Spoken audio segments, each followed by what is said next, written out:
अगर आप लोग भी बाइनेंस को ओपन करते हो और इस तरह का एक पॉपअप्स आपको रिसीव होता है कि आप लोग एंटी फिशिंग कोड जो है उसको एक्टिवेट करें, वो एक्टिवेट नहीं है, तो ये क्या, ये कोई आपके साथ स्कैम हो रहा है या आपकी जो एप्लीकेशन है उसमें कोई एरर आ चुका है या फिर हैकर्स ने आपकी एप्लीकेशन तक एक्सेस कर लिया है, यानी कि आपके अकाउंट तक एक्सेस कर लिया है, तो सारा कुछ इस वीडियो में मैं कवर कर दूंगा। सबसे पहले तो ये समझ लो, ये कोई भी हैकर स्कैमर आपके साथ नहीं कर रही, ये बाइनेंस ऑफिशियल की तरफ से ये पॉपअप आपको रिसीव हो रहा है, मतलब ये बाइनेंस की टीम खुद सेंड कर रही है। तो इसमें ये मसला नहीं है कि आपका अकाउंट हैक हो गया या ये हो गया, कुछ भी नहीं हुआ। आपने इसको इग्नोर नहीं करना, ठीक है। इसको इनेबल करना भी सिखा दूंगा, वो भी मुश्किल नहीं है, लेकिन एक्टिवेट आपने करने से पहले मैं आपको समझा देता हूँ इसका मतलब क्या है। देखिए, इससे ना आपका अकाउंट सिक्योर हो जाएगा।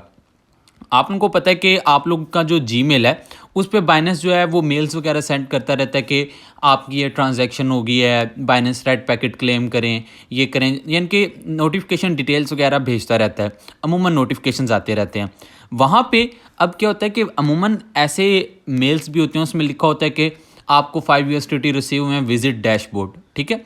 आप जब विजिट डैशबोर्ड पे क्लिक करते हो अमूमन वो आपसे लॉगिन मांगता है। स्कैमर्स होते हैं ना, जो स्कैमर्स और हैकर्स होते हैं, वो आप उनको फेक मेल सेंड करते हैं। वो नज़र आने में बिल्कुल बाइनेंस की तरह होती हैं, ऊपर लिखा हुआ भी बाइनेंस होता है, आपको ऐसे लगता है कि बाइनेंस की ओरिजिनल मेल है। आप उधर विजिट डैशबोर्ड पे क्लिक करते जाते हो तो आपका अकाउंट जो है वो कंप्रोमाइज़ हो जाता है। मतलब क्या, मतलब कि आपका जो अकाउंट है वो हैकर्स के पास चला जाता है, स्कैमर्स के पास चला जाता है, और आपके जो एसेट्स हैं वो वेस्ट हो जाते हैं। उससे बचने के लिए ये एंटी फिशिंग कोड होता है, आपने इसको एक्टिवेट कर लेना है, ठीक है। जब भी आपको पॉपअप रिसीव हो आपने एक्टिवेट करना है। एक्टिवेट में क्या करना है, एक्टिवेट में मैं आपको बताता हूँ। यहाँ पे ना आप लोगों को क्रिएट एंटी फिशिंग कोड नज़र आ रहा होगा, इस पर आपने क्लिक करना है। अब यहाँ से 6 से 8 डिजिट के दरमियान आपने कुछ भी जो है ना ऐड कर लें। सिर्फ सब लिख के देता हूँ, सब्स और यहाँ से ये और 1 ऐड कर देता हूँ। अब मैं सबमिट पर क्लिक करता हूँ और यहाँ पर मेरा जो एंटी फिशिंग कोड है वो इनेबल हो चुका है। यहाँ पर एक दफ़ा मुझे पास की लगानी होगी। अब इसका फ़ायदा क्या होगा वो भी मैं आपको बता देता हूँ। अब जब भी बाइनेंस की तरफ से मेल आएगी ना आपको, उस मेल के अंदर ये वाला कोड लिखा होगा, ठीक है।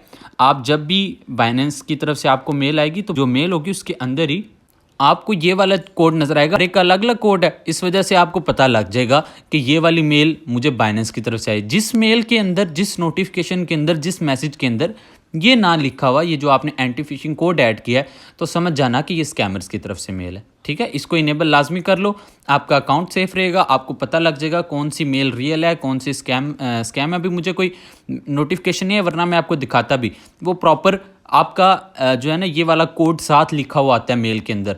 अब ये या तो आपको पता है या फिर बाइनेंस को पता है, स्कैमर को तो नहीं ना पता भी आपने एंटी फिशिंग कोड क्या ऐड किया है।